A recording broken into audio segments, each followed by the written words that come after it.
Comercial de Ciencia. Y estamos hoy en esta oportunidad en nuestra masterclass de riesgos y oportunidades en las normas de sistemas de gestión.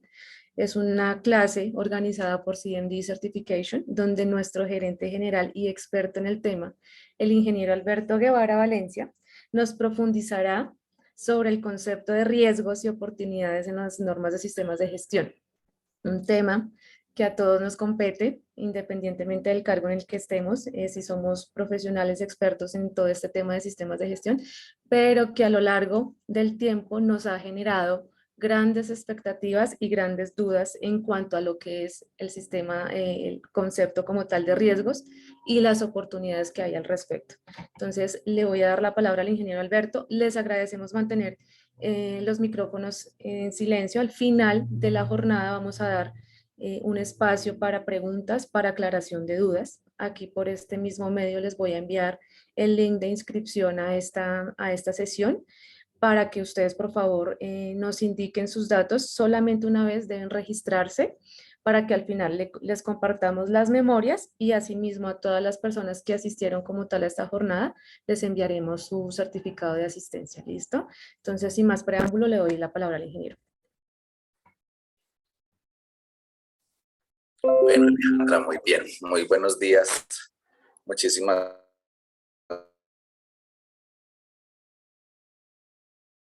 gracias a todos por estar aquí conectados. Vimos antes de las 7:30 que ya casi todos estaban en la sala, la que pondremos posteriormente a su disposición. Y vamos a... Perdónenme que me acaba de salir aquí un letrerito de que mi internet no está tan bueno como debería. Perdónenme, yo me cambio de red.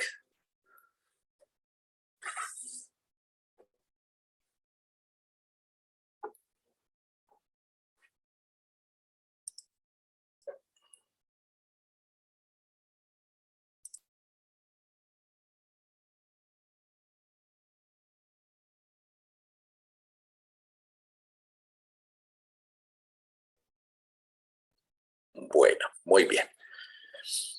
Excúsenme ahí el impasse. Entonces les decía, estamos grabando para que quienes de ustedes quieran posteriormente observar nuevamente esta actividad, lo puedan hacer. Les vamos a enviar el link a través del correo electrónico que registren en la lista de asistencia. Por supuesto, pues si nos autorizan a hacer uso de sus datos personales para ello. Y estamos haciendo también transmisión en vivo por Facebook, que es una de las redes sociales donde tenemos un muy buen número de seguidores.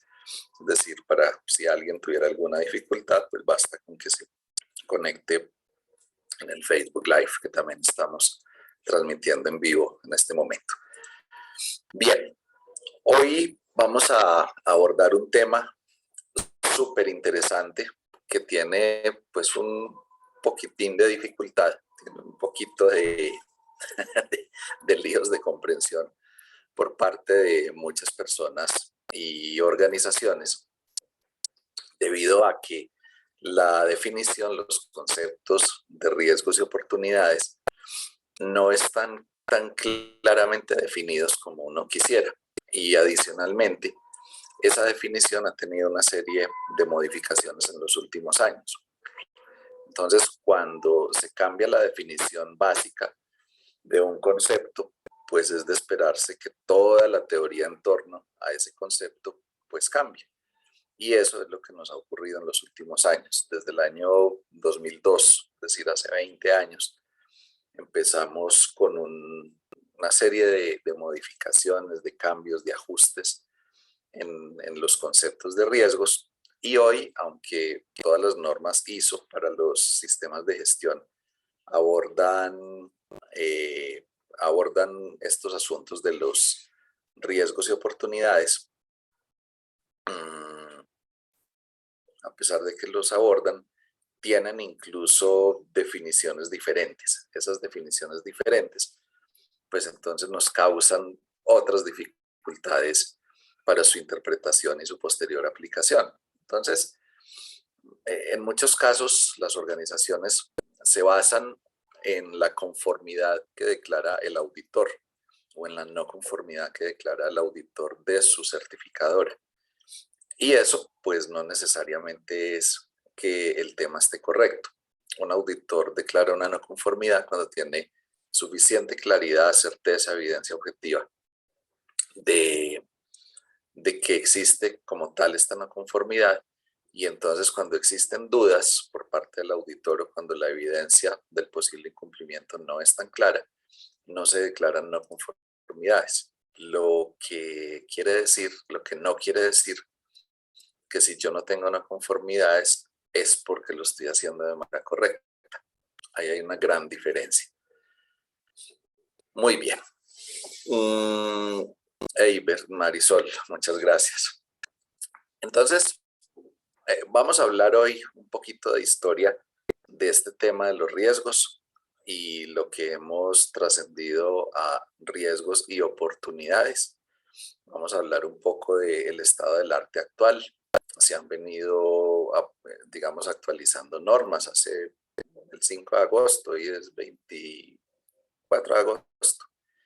Hace 19 días se ratificó, por ejemplo, la norma ISO 45001 del año 2018, que fue una norma que desde su construcción tuvo pues muchas discusiones técnicas, entre ellas el tema de los riesgos y las oportunidades.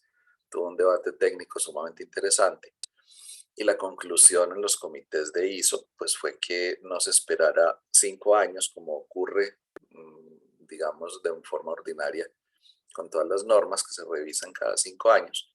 Con ISO 45001 se tomó la decisión que esta revisión se hiciera al tercer año. Pues ante la incertidumbre, ante la cantidad de asuntos que quedaron ahí como con un voto mayoritario, pero sin una convicción plena del contenido. Pero bueno, el debate duró otro año, desde el año 2021 hasta el 5 de agosto pasado. Hace 19 días, ISO tomó la decisión de ratificar la ISO 45001 versión 2018, la cual sigue vigente. Lo mismo pasó con ISO 9001 e ISO 14001. En el año 2021 se ratificaron las versiones 2015 en esa revisión de los primeros 5 años. Es decir, que hoy siguen vigentes y estarán vigentes por unos años más las normas 9001, 14001 y 45001. No así con la 27001 de sistemas de gestión de seguridad de la información, quien también tiene un componente muy, muy importante de riesgos. Esta norma va a salir publicada en próximos días. Hoy está en el borrador final, hoy está en el FDIS. Pero ya IAF, que es el organismo que regula todos los procesos de certificación, ya emitió las directrices para la transición y ya hizo una publicación de un documento obligatorio para los organismos de certificación para efectos de iniciar con este proceso de transición de la versión 2013 a la versión 2022 de la norma ISO 27001. De paso aprovecho para invitarlos.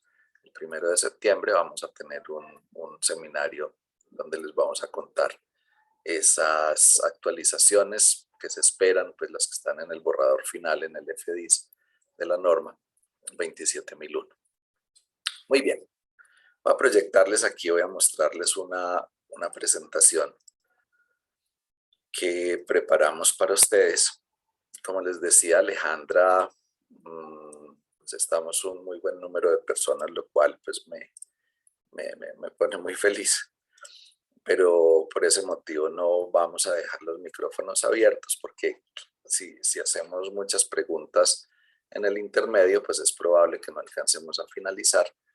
Pero sí les prometo que al final vamos a dejar un espacio para resolver preguntas. Vayan tomando nota de sus preguntas y al final, con el mayor gusto, trataré de resolver la mayor cantidad posible de ellas, y si por efectos pues del tiempo no alcanzamos a resolverlas todas vía correo electrónico o les hacemos una publicación en nuestra página, les contestamos las preguntas que por algún motivo hayan quedado sin ser resueltas.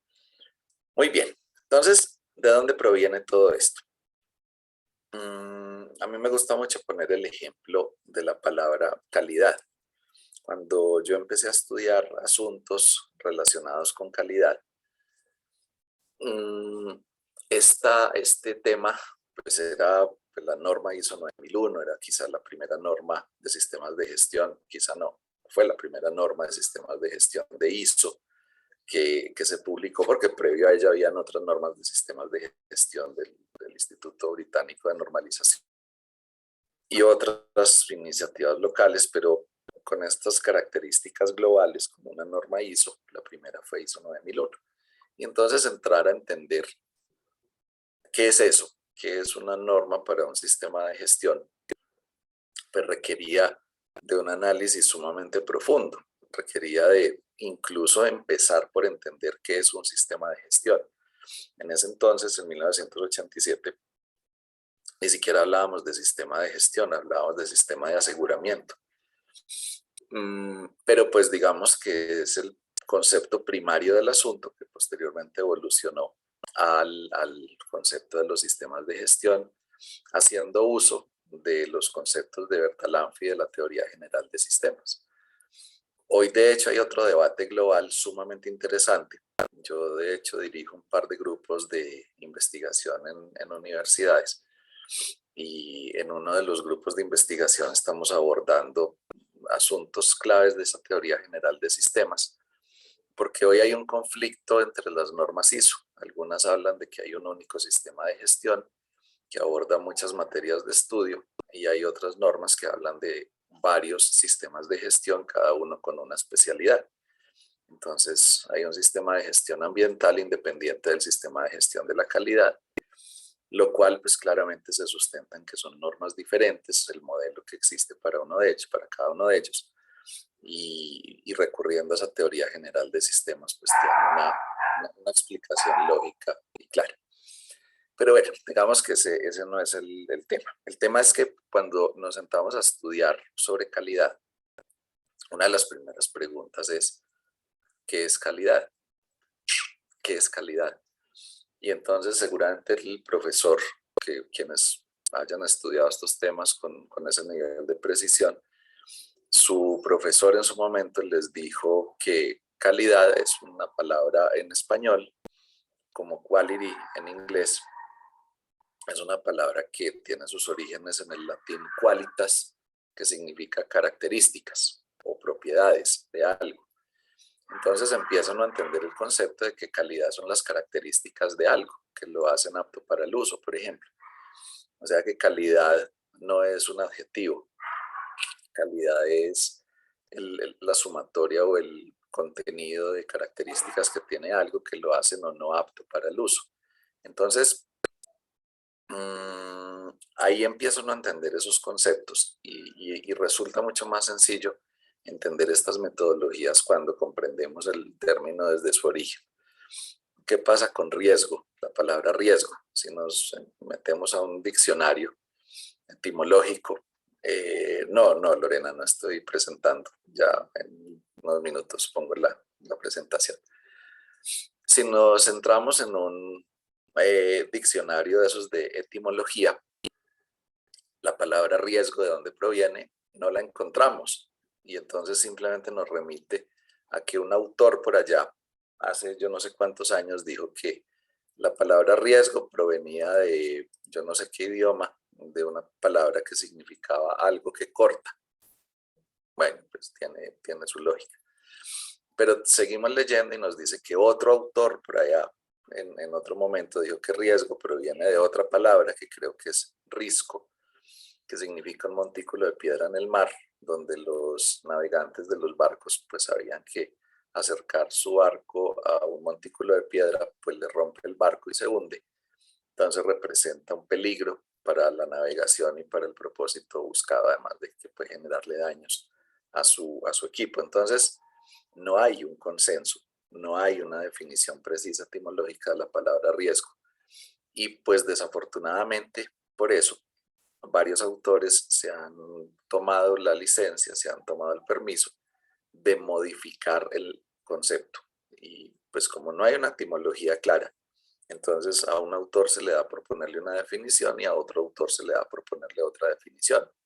Ese es el problema, ese es el lío. Hasta que ISO intervino en el año 2002, pero la intervención de ISO en el año 2002 no fue muy bien recibida, a tal punto que en el año 2009 cambió sustancialmente la definición. Y la definición adoptada desde el 2009 todavía no la hemos entendido.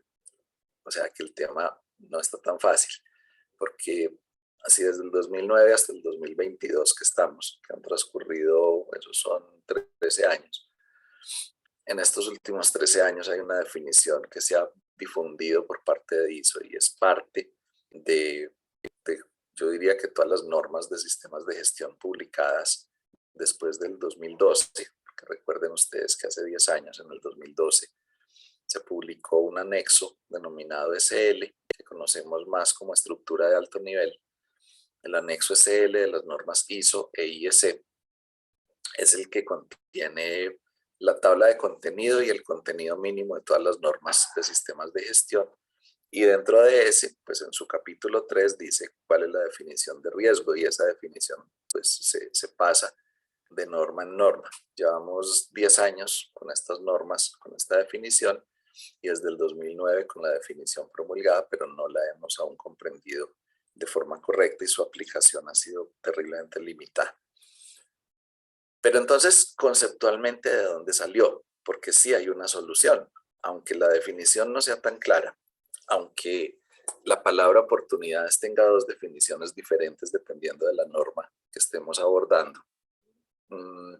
Aunque todo ese tipo de vacíos existan hoy, que son vacíos reales, aunque todo ese tipo de vacíos existan, es posible llegar a una buena conclusión y hacer una correcta interpretación e implementación de los modelos basados en riesgos. Y el asunto, pues, es muy simple. Cuando empezó todo el uso de las normas ISO e IEC para los sistemas de gestión, desde siempre se ha incorporado el concepto de riesgo. Incluso en esa norma ISO 9001 de 1987 y posteriormente en la versión de 1994, que eran muy parecidas, esas dos normas pues incorporaban capítulos de acciones preventivas, donde la acción preventiva hace referencia a que yo debo identificar una no conformidad potencial, entiéndase incertidumbre, y esa no conformidad potencial, bueno, puede ser riesgo, puede ser oportunidad o puede ser incertidumbre, ese era uno de los asuntos claves que había ahí. Pero finalmente definía o define todavía la acción preventiva como aquella acción que elimina la causa real generadora de una no conformidad potencial. Entonces, desde 1987 y en el transcurrir del tiempo, se incorporaron conceptos de hacer análisis de potenciales fallas, de potenciales desviaciones. Y eso, pues técnicamente es el concepto de riesgos. ¿De dónde surgió? Miren, cuando empiezan las teorías de administración modernas, sí, porque ya digamos tenemos que hablar de los autores modernos de administración, cuando empezamos a observar esto, nos damos cuenta que había un principio que era planificar, hacer, verificar, actuar. Esto es una filosofía, esto no es un método, esto no es que una de las caracterizaciones de procesos tenga que poner cuáles son las actividades del P, y cuáles son las del H, y cuáles las del V y cuáles las del A. Pues sí, pues se ve muy bonito, pero realmente PHBA es una filosofía en la cual se dice planifique y ejecute de acuerdo con lo planificado, pero verifique y actúe en función de los resultados. Es decir, está permitido el error, está permitida la desviación. No es un crimen, no es un pecado, no es una falta grave cometer un error. Lo grave es conocerlo y no hacer nada. Eso sí es lo grave. Lo grave es dejar pasar los errores sin resolverlos o sin aprender de ellos.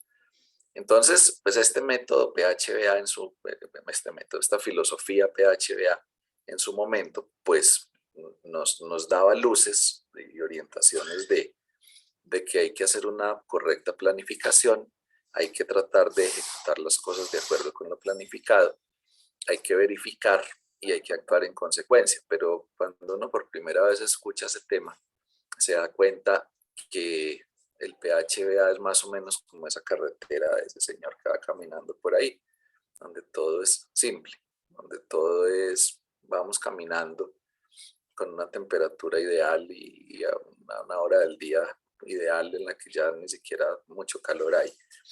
Cuando la vida real pues tiene una configuración un poquito más distinta que simplemente ese camino tan sencillo o tan fácil de recorrer.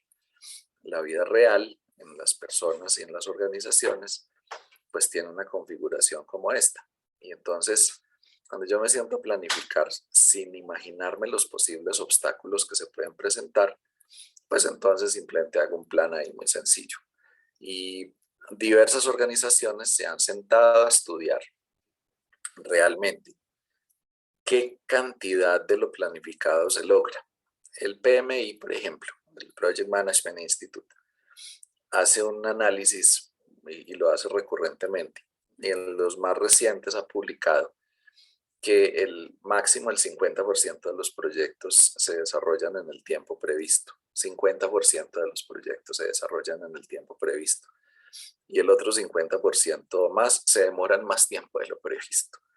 ¿Eso qué significa? Que tenemos serios problemas de planificación, pero seriosísimos problemas de planificación, porque no estamos advirtiendo los problemas reales, porque no estamos siendo capaces de observar los asuntos que realmente podrían llegar a ocurrirnos y entonces presuponemos un camino fácil, pero en la realidad nos encontramos con un camino difícil. Y entonces cuando encontramos estas dificultades, pues nuestros procesos o nuestros proyectos dejan de operar y tenemos que empezar a buscar estrategias que bien pudiera ser vista desde un PHBA, pero esa velocidad del PHBA no es tan alta en muchos casos como se quisiera.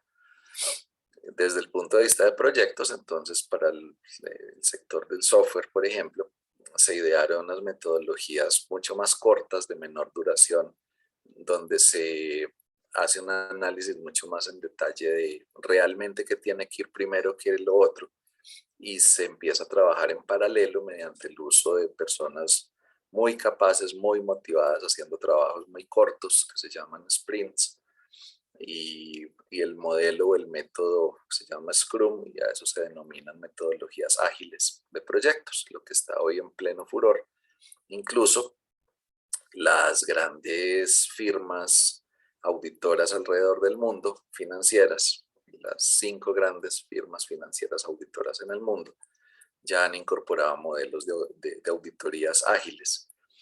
Sé que en Colombia el Departamento Administrativo de la Función Pública anda también en desarrollo de una metodología para que las entidades públicas puedan hacer uso de técnicas ágiles para sus auditorías y seguramente hizo dentro de muy poco empezar a hablar de eso para nuestras auditorías a los sistemas de gestión.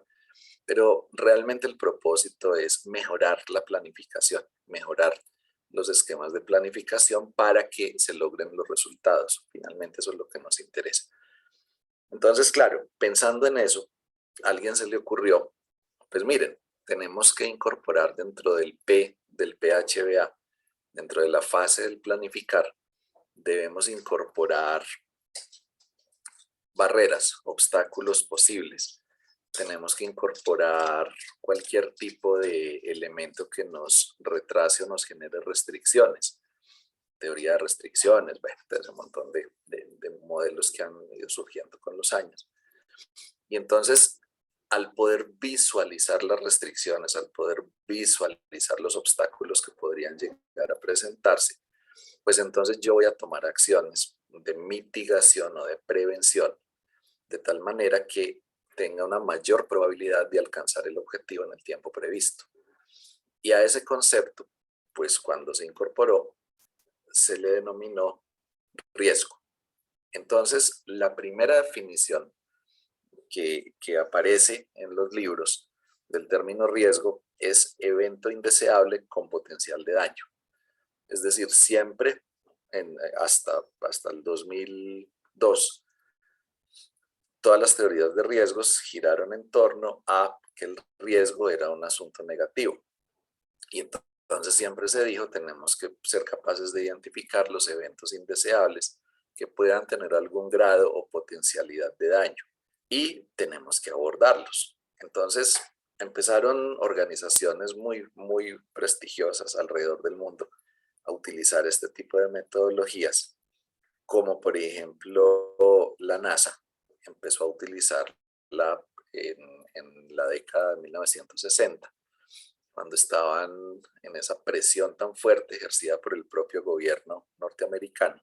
Si ustedes recuerdan la historia pues de los hombres fuera de la órbita terrestre, había una carrera espacial entre las dos grandes potencias de la época, Estados Unidos y la antigua Unión Soviética, a ver cuál era capaz primero de sacar a un ser humano de la órbita terrestre. Y entonces cada uno se guardaba sus secretos hasta que cualquier día un señor que se llamaba Yuri Gagarin, se me olvidó el apellido, de la Unión Soviética, fue el primero en salir de la órbita terrestre y lo lograron de primeros. Entonces Estados Unidos dijo, pues no podemos dejarnos ganar, entonces ya no solo hay que salir de la órbita terrestre, sino que hay que llegar a la Luna y hay que poner a un ser humano en la Luna.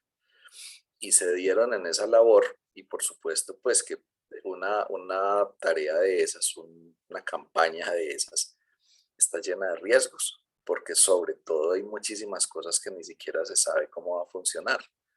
El combustible sí va a poder generar la combustión cuando esté por fuera de la órbita terrestre.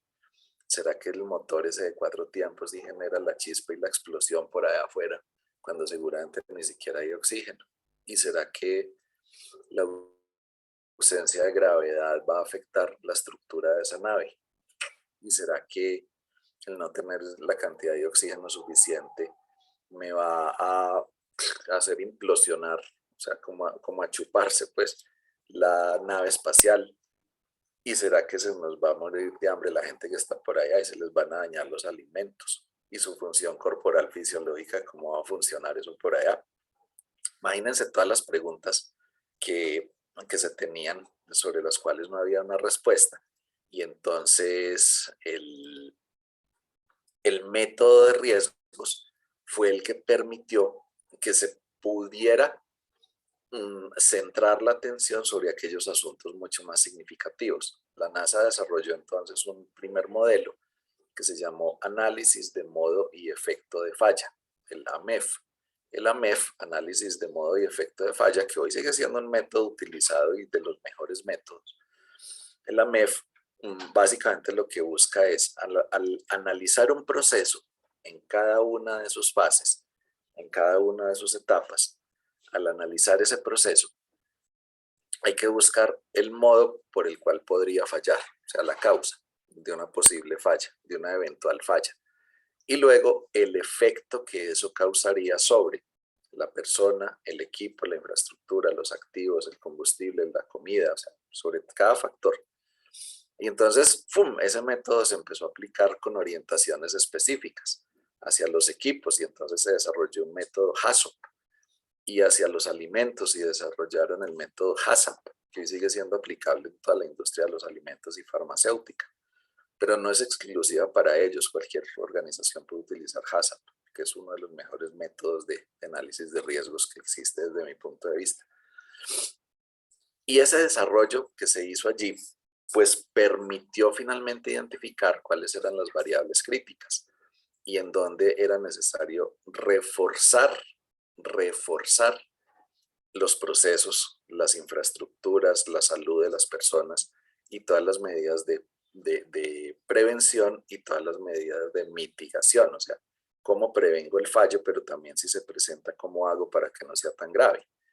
De la aplicación de esos métodos surgió. Entonces, claro, el método maravilloso, porque era un método de características analíticas. Yo en un escrito que tengo he hecho, me he tomado pues la libertad de clasificar los métodos de riesgos en dos grandes tipologías: modelos de carácter analítico y modelos de carácter determinístico.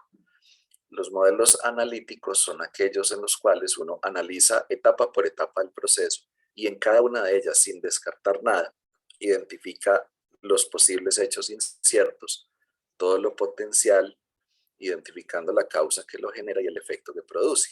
Esos métodos son de carácter analítico y ahí están AMEF, HACCP, HACCP, ahí están todos esos métodos. Pero hay un segundo tipo de métodos de análisis de riesgos que se llaman de carácter determinístico. ¿Qué fue lo que pasó? Resulta que cuando estas metodologías empezaron a difundir alrededor del mundo, cuando empezaron a ser utilizadas ya por muchas organizaciones más allá de la NASA, entonces muchas empresas, ya el sector empresarial, industrial de las organizaciones empezaron a utilizarlo. Pero es que una matriz de 1500 riesgos. Y entonces teníamos que hacer la identificación de 1500 riesgos entre todas nuestras actividades.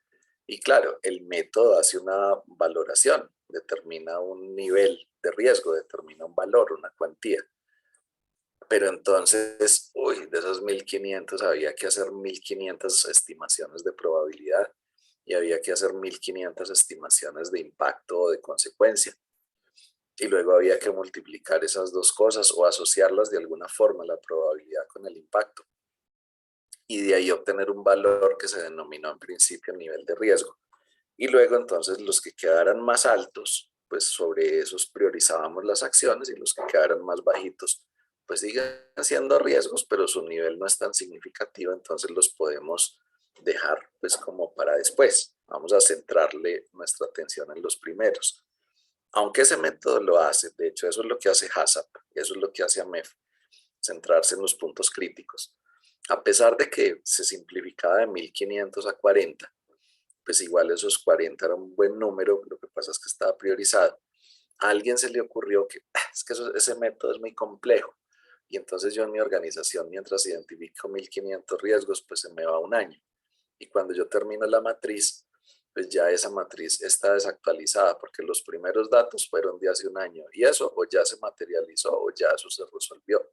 Entonces la velocidad de identificación es sumamente lenta, lo que hace pues que el método resulte inaplicable. Entonces busquemos otro. Y alguien dijo, no, pues muy fácil, un panel de expertos. Convoquemos a un panel de expertos en un número impar de personas y les decimos que por favor, desde su experiencia, desde su propia capacidad de olfato, nos diga cuáles son los riesgos más significativos.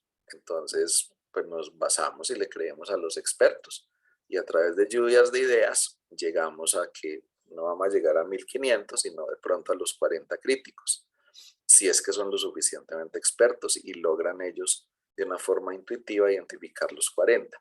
La realidad era que llegaban como a 10. Y entonces los directivos de muchas organizaciones se sentaron a estudiar los métodos, Delphi, por ejemplo, este tipo de métodos pues, basados en paneles de expertos y en lluvias de ideas, que son los métodos de carácter determinístico, es decir, donde no hay un análisis general, sino que alguien determina cuáles son los riesgos. Estos métodos determinísticos tuvieron un problema muy grave, pero terriblemente grave, y es que se hace preselección subjetiva. ¿Qué es la preselección subjetiva? Pues lo que hace el panel de expertos. En su mente se le pueden ocurrir 100 cosas, pero solamente dice 3. ¿Cuáles 3? Las que cree más importantes, pero se guardó 97. Y peor que eso, cuando llega a manos del directivo, el directivo se sienta a leer eso y alguno de los riesgos dice, por ejemplo, que se den hurtos de materias primas por parte del personal logístico de la compañía. Y este es el jefe del personal logístico. Entonces el hombre dice, ¿cómo se le ocurre poner eso ahí? Entonces te va a poner en una matriz que nosotros somos unos ladrones, entonces hágame el favor y quite eso de ahí. Y déjeme como riesgo que se me acabe la tinta de la impresora. Ya, ese es el que a mí me gusta.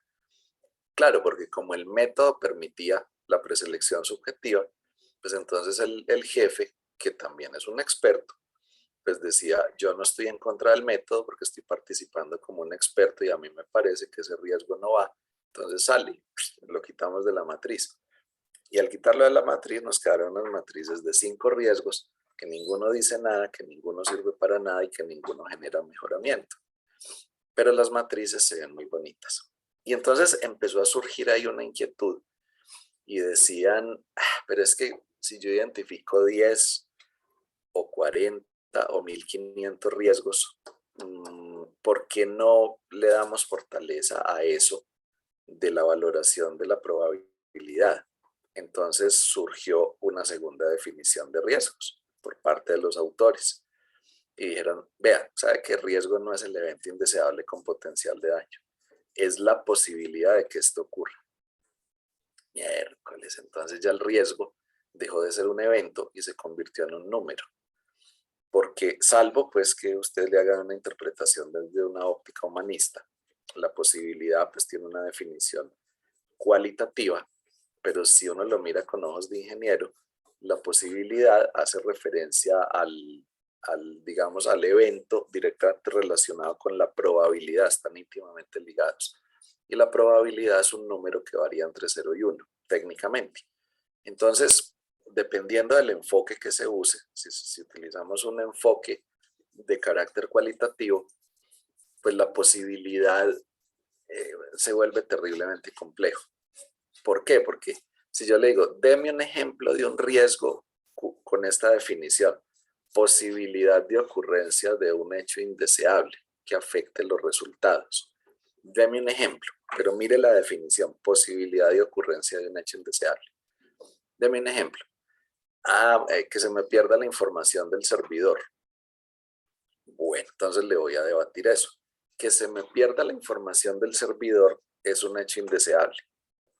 A menos de que ya le haya ocurrido hoy, pues o ayer.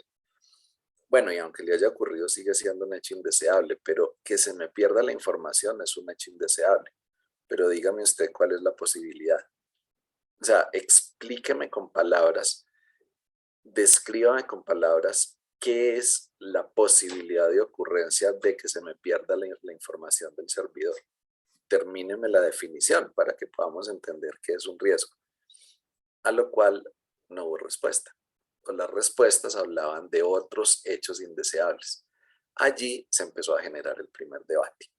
Y ese primer debate lo enriquecieron autores neozelandeses y australianos cuando se sentaron a hacer este análisis que rápidamente estamos haciendo aquí.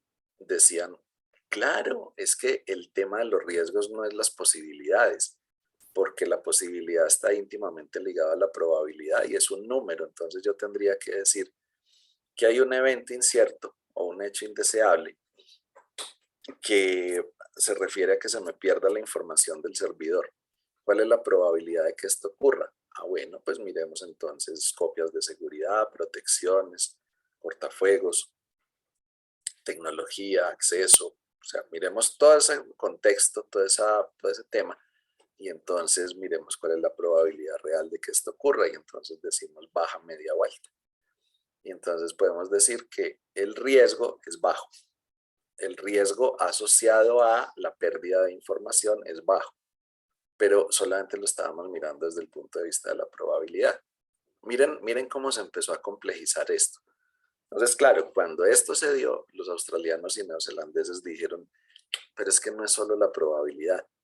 Hay cosas que son poco probables, pero altamente dañinas.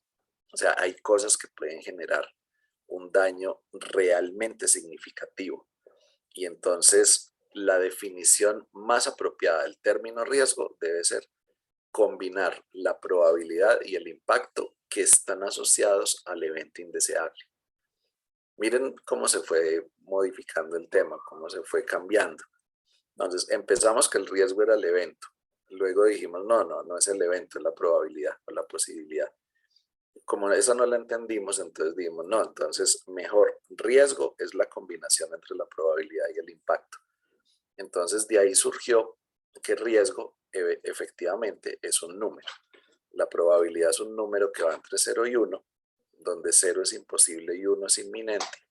Por lo tanto, no se usa ni el 0 ni el 1 en los cálculos de probabilidad de los riesgos. pues porque yo no podría afirmar que algo es absolutamente imposible, ni tampoco puedo afirmar que algo potencial va a ocurrir con absoluta certeza mañana. Entonces el 0 y el 1 no se utilizan. Se utilizan valores cercanos al 0 y al 1. Y el impacto pues dependerá del daño que cause o del efecto que cause.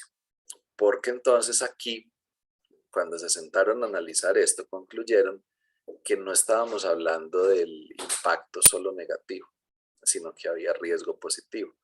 Porque yo podría tener un evento potencial, incluso indeseable, que pudiera llegar a tener un impacto positivo. ¿Por qué no? Claro que sí. Entonces hay riesgo positivo y hay riesgo negativo. Ahí fue donde surgió esto, del riesgo positivo y el riesgo negativo.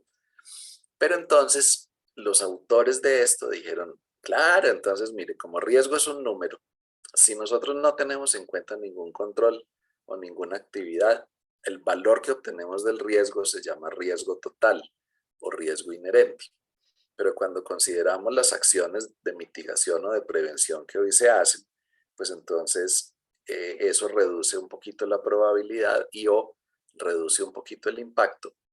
Y al considerar las acciones actuales, las que ya se hacen, entonces ese riesgo lo vamos a llamar residual, como el riesgo que queda. Ahí se generó el primer cortocircuito en la teoría de riesgos, porque aparece el concepto de riesgo residual, aparece el concepto de riesgo inherente, pero la definición de riesgo era la combinación entre la probabilidad y el impacto. Muchos autores decían, riesgo, combinación entre probabilidad e impacto. Ejemplo, que se me pierda la información del servidor. ¿Cómo así? Ese es el evento, ese no es el riesgo. Es que usted mismo en su definición está diciendo que el riesgo es la combinación entre la probabilidad y el impacto de un evento. Entonces usted no me puede decir que el evento es el riesgo, porque usted mismo en su definición me está diciendo que el riesgo es la combinación entre la probabilidad y el impacto. Entonces, si usted va a estudiar el evento de que se me pierda la información del servidor, debe determinarle su probabilidad y su impacto. Y va a obtener un número, y a ese llámelo riesgo inherente si no considera controles. Pero entonces, muchos autores generaron ahí la confusión porque seguían diciendo que riesgo es un evento y que riesgo residual es el riesgo que queda después de controles. Y entonces si hacían una pregunta de esas, pues, ¿qué se hace uno a los 40 o a los 50 años de edad? Y a los 15 años de edad, ¿yo quién soy? Entonces, empiezan esas preguntas filosóficas de decir, bueno, si el riesgo es que se me pierda la información del servidor, ¿cuál será el riesgo residual? Y entonces el otro decía, pues fácil, el que queda después de controles. O sea que yo le pongo un cortafuegos. Y entonces, ¿cuál riesgo queda después de controles? Y no encontré respuesta. Porque no hay ninguna respuesta, porque es que están combinando dos definiciones diferentes. Y entonces están aplicando mal la metodología. Y semejante caos el que se formó cuando no nos actualizamos por completo en las metodologías. Pero esto complicó mucho más el asunto. Cuando ISO, en el año 2002, ISO publica una norma, ustedes la pueden descargar de internet, es una de las pocas que se deja descargar de ISO. Es la guía ISO 73. Ustedes la pueden encontrar así, guía ISO 73, o en inglés ISO Guide 73. La versión del 2002, esa es la norma de vocabulario de riesgos de ISO, aplicable para, en general, sus normas. En la guía ISO 73 del año 2002 se definió riesgo como la combinación entre la probabilidad y el impacto asociados a un evento. Y eso causó tremendo caos, porque entonces los autores tradicionales y las empresas que venían utilizando otras metodologías, donde decían que riesgo era un evento indeseable, pues eso les entró en cortocircuito, es una contradicción. Y trataron de encontrar qué era riesgo residual sobre un riesgo que era un evento. Pues si no lo pudieron encontrar, pues simplemente es otro riesgo distinto, pero no es un riesgo residual, que yo no puedo decir que riesgo que me caiga de la escalera, riesgo residual, pues que me caiga más poquito. Pero, o sea, eso no se puede, o sea, es otro riesgo diferente. Cuando yo voy a hablar de riesgo residual es porque la palabra riesgo es un número. Y entonces el riesgo pasa de 0,72 a 0,06. Paso de aquí a aquí. Mediante unos controles o mediante unas acciones, se reduce la probabilidad, se reduce el impacto y llego a un nuevo valor de riesgo. Este nuevo valor se llama riesgo residual, que es otro número. Ese es el tema ahí complejo del asunto. Eiber, ya te voy a cambiar el nombre, que no es Eiber, sino Marisol. Dame unos minutos y ya te lo cambio. Entonces, cuando surge todo este conflicto, cuando sale todo eso, se genera un debate grandísimo y entonces ISO pone en discusión otra vez su guía ISO 73 y dice, bueno, vamos a replantear, a reanalizar la definición de riesgo. ¿Qué es entonces riesgo?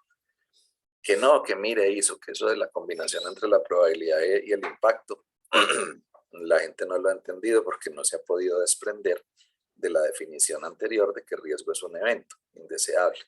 Y entonces tras de todo salen con eso que el apetito al riesgo y que el riesgo inherente y que el riesgo total y el residual.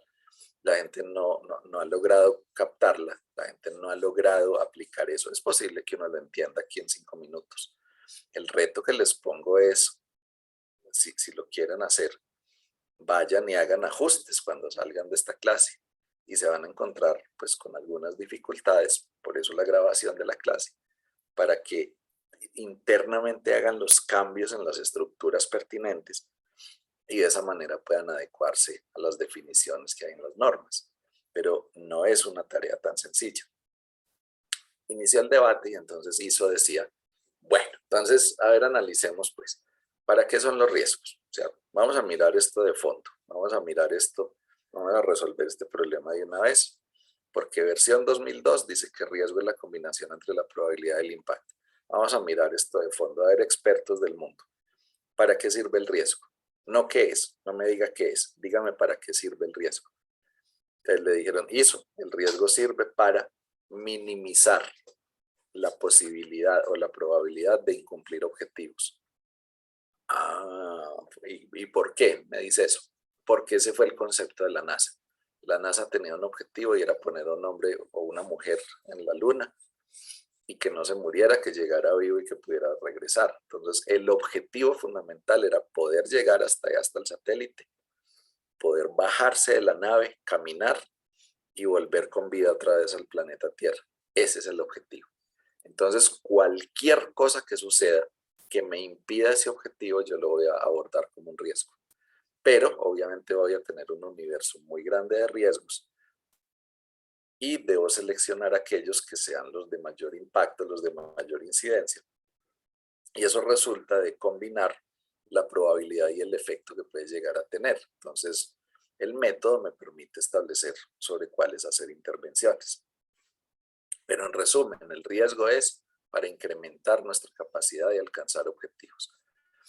Bueno, ¿y cuáles son los métodos que mejor funcionan en el mundo? Pues ISO, mire, los que mejor funcionan son AMEF, HACCP, ese tipo de métodos son los que mejor funcionan. ¿Y en qué se basan esos métodos? Pues ISO, dedúzcalo usted, el método se llama análisis de modo y efecto de falla. O sea, aquí lo que nos interesa es el efecto posterior del hecho incierto. El hecho incierto es apenas una suposición. El evento indeseable es una suposición al cual le podemos buscar una causa y al cual le identificamos un efecto. Pero todo el análisis lo hacemos es sobre el efecto. Y la probabilidad y la magnitud se la determinamos es al efecto. De tal manera que yo pueda priorizar aquellos efectos que tienen una mayor incidencia. Entonces hizo 7 años después, porque eso no fue fácil, concluyó pues que si hemos de cambiar la definición de riesgo, cambiémosla por una que nos ayude realmente a mejorar la eficacia en las organizaciones. Y entonces concluyó que la definición más apropiada de riesgo es el efecto de un hecho incierto o el efecto de la incertidumbre sobre los objetivos. Y esta la publicó en la Guía ISO 73 del año 2009. Guía ISO 73 del año 2009. Y ese mismo año, pues para resolver el problema, pues para ya generar, digamos, una unidad de criterios y poder explicar con mayor claridad este asunto, publicaron por primera vez la norma ISO 31000. La norma ISO 31000, pues la primera versión fue del 2009. Y si ustedes se sientan a leer en la norma ISO 31000, la palabra incertidumbre tiene un problema. Se menciona 24 veces la palabra incertidumbre en la norma ISO 31000 del año 2009. De esas 24 veces que se menciona, 20 se está hablando de una cosa, de un sustantivo. Entonces, identifique la incertidumbre, observe la incertidumbre, caracterice la incertidumbre, analice el origen de la incertidumbre. O sea, está hablando de una cosa, está hablando de que la incertidumbre es un hecho incierto. Pero el problema es que en otras 4 la incertidumbre la utiliza como un sentimiento. Entonces, cuando tú no sabes qué hacer, eso se llama la incertidumbre. La incertidumbre de las acciones futuras. Miércoles, entonces no nos dejó claro, aunque por mayoría uno diría 20 contra 4, si en una norma 20 veces la palabra incertidumbre se usa pues como un hecho incierto y 4 veces se utiliza como un sentimiento, pues es de entenderse que el propósito de los autores era que la incertidumbre fuese un hecho incierto. Pero para los señores de ISO eso fue tan obvio, pero tan obvio que ni siquiera definieron incertidumbre en el capítulo de las definiciones. Ahí nos quedan vacíos. Entonces, ¿qué pasó? Desde el año 2009 empezamos todos a estudiar eso, es que efecto de la incertidumbre sobre los objetivos. Pero la siguiente pregunta, pues para muchas personas que les gusta como yo, pues sacarle pelos a una botella, la siguiente pregunta era, ¿y entonces qué es incertidumbre? ¿Qué es eso? ¿Qué es una incertidumbre? Y no encontramos la definición en ninguna parte. En la ISO 9001, traían una notica, define la incertidumbre con una cosa que 3 personas la leen y concluyen 3 cosas diferentes. Y entonces cuando una definición no es clara, pues era mejor ni siquiera ponerla.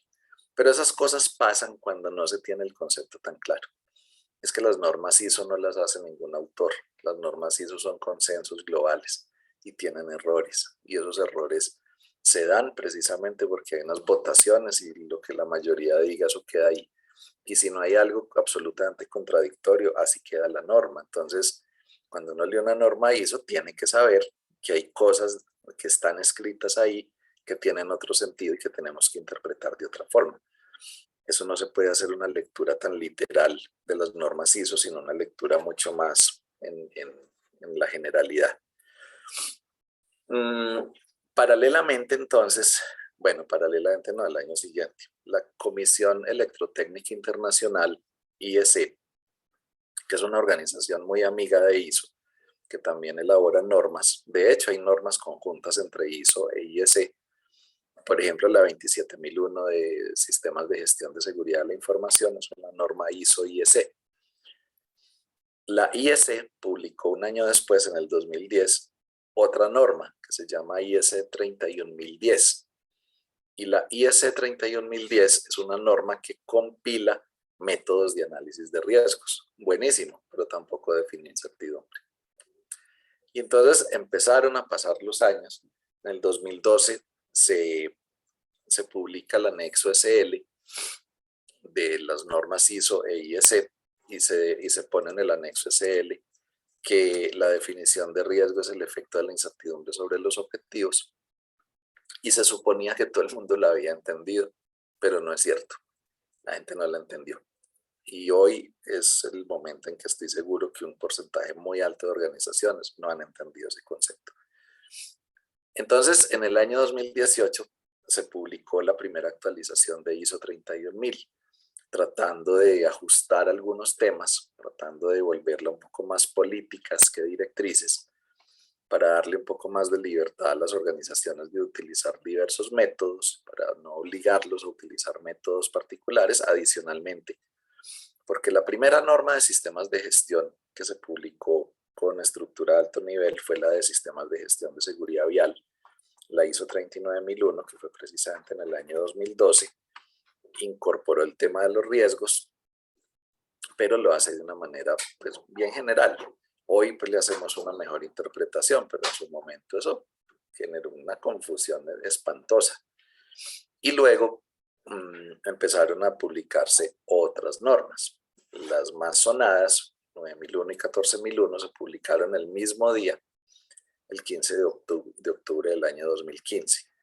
Ese mismo día se publicaron y se incorporó el tema de riesgos y oportunidades. No se había hablado de oportunidades hasta ese entonces.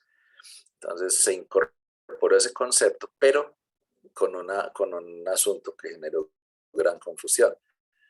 La definición formal de riesgo era efecto de la incertidumbre sobre los objetivos. Entonces, varios años todos estudiando el tema. Riesgo es el efecto de la incertidumbre sobre los objetivos. Mire primero el objetivo, la diana Mire primero el objetivo, luego mire los hechos inciertos o incertidumbres que se pueden llegar a causar, luego mire el efecto que eso se causa. Y ahí vamos medio entendiéndola. Yo me acuerdo que uno de mis estudiantes, un psicólogo y recientemente un sociólogo, les hice la misma pregunta. Me gusta mucho ese enfoque humanista. Yo le decía, piense como psicólogo, piense como sociólogo. ¿Qué es el efecto de la incertidumbre? ¿Qué es el efecto de la incertidumbre? Le dije al psicólogo, en una persona, cuando hay una percepción continua de incertidumbre, ¿cuál es el efecto que se causa? Y el psicólogo me dijo, el miedo o la depresión. Y el sociólogo le dije, piense usted en una comunidad donde permanentemente están expuestos a ataques por grupos armados al margen de la ley, o están expuestos a la creciente de un río que en cualquier momento llega y arrasa con todo. Eso es una incertidumbre. ¿Cuál es el efecto que eso produce sobre esa comunidad? Y concluyó que también se llama miedo. Entonces, imagínense ustedes qué puede pensar una persona que no ha tenido la oportunidad de estar presente en los debates de las normas ISO, que en sus capacitaciones el profesor, pues por efectos de la limitación del tiempo, apenas en 20 segundos le dice, riesgo es el efecto de la incertidumbre. ¿Entendido? Sí, repita, riesgo, efecto de la incertidumbre. Muy bien, aprendido todo el mundo. Cuando uno hace eso, como profesor o como estudiante, lo único que hizo fue tratar de memorizar 3 palabras. Pero cuando hay a su inconsciente, empieza a tratar de encontrarle el significado, empieza a llegar a ese tipo de conclusiones. Que el miedo y la depresión son lo mismo que el riesgo. Eso no es lo mismo. Imagínense uno tratando de aplicar eso en su organización. Entonces, ISC, muy amablemente, en la ISC 31010, que se publicó en 2019, la primera actualización, tuvo la inmensa gentileza de definir incertidumbre. Por fin, una norma definió el término incertidumbre, pero con un problema. Tiene una página. Miércoles, ¿será que yo necesito una página para definir un término? O sea, incertidumbre, 2 puntos. ¿Eso no se podrá en 2 renglones? Pues no, tiene una página de extensión en la IS 31010. Lo que significa que el consenso tampoco estuvo tan claro. Pero afortunadamente dentro de los ejemplos o posibilidades de definición de incertidumbre, deja ver que un hecho incierto es una incertidumbre y que en el contexto del análisis de los sistemas de gestión, los hechos inciertos son las incertidumbres. Y entonces ratificó lo que se suponía desde el año 2009, es que es el efecto que producen hechos inciertos. O sea que el esfuerzo hay que hacerlo en identificar hechos inciertos y luego mirar el efecto que eso causa, en principio sobre los objetivos. Cuando se estaba construyendo ISO 9001, versión 2015, y se estaba generando este debate, se dijo, bueno, pero ¿cuáles objetivos? ¿Cuáles objetivos? Entonces la respuesta pues obvia era pues los objetivos de la calidad. Pues, obvio, ¿cierto? Esos son los únicos objetivos que se habla ahí. Y alguien dijo, sí, pero y no hay objetivos del producto. Pues sí, o sea, los objetivos de la calidad son unos objetivos del sistema de gestión que provienen de la política. Pero pues claro, cada organización tiene unos productos o unos servicios y esos productos tienen unos objetivos que normalmente están ligados a dos cosas en calidad. Están ligados a la conformidad del producto, es decir, que cumpla con los requisitos, con las características, la definición de calidad y que satisfaga al cliente. O sea, esos son los dos principales objetivos, un producto o un servicio conforme y un nivel de satisfacción del cliente apropiado. Bueno, entonces, ¿qué hacemos con eso? Fácil, metamos en ISO 9001 que hay que gestionar riesgos y oportunidades para el producto basado en características de calidad o conformidad, segundo, satisfacción del cliente y pues el grande es el de los objetivos de la calidad. Y entonces en la redacción final de ISO 9001 versión 2015, los invito a que lo revisen, 512B, 512B de la norma ISO 9001.